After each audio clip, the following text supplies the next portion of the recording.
Dr Zakir, which is the second most serious and sinful act which invalidates the fast during Ramadan?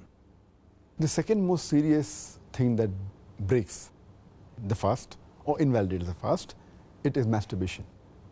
And this we get from the hadith of our beloved Prophet Muhammad, that's mentioned in Sahih Bukhari, volume number 3, in the book of fasting, hadith number 1894, where the Prophet said that Allah subhanahu wa ta'ala said that all the deeds of the son of Adam are for himself, except for fasting. It's for me, and I will reward him.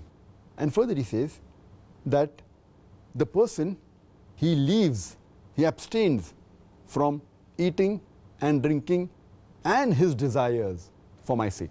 Allah says, the person abstains from eating, drinking and his desires for my sake. Now this desire, from here we come to know, it includes even masturbation.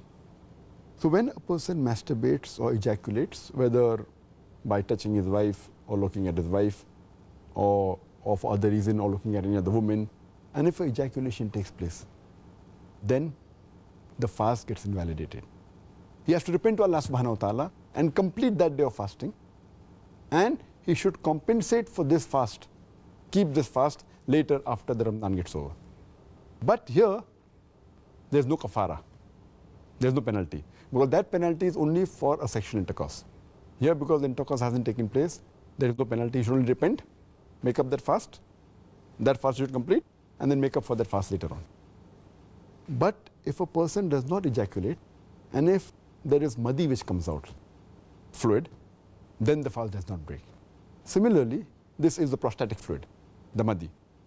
And if the vadi comes out, that is after urination, a white fluid, then too the fast does not break. Only thing he has to do is istanja. He should wash the private parts and do wudu. The fast does not break. He can complete the fast and continue the fast.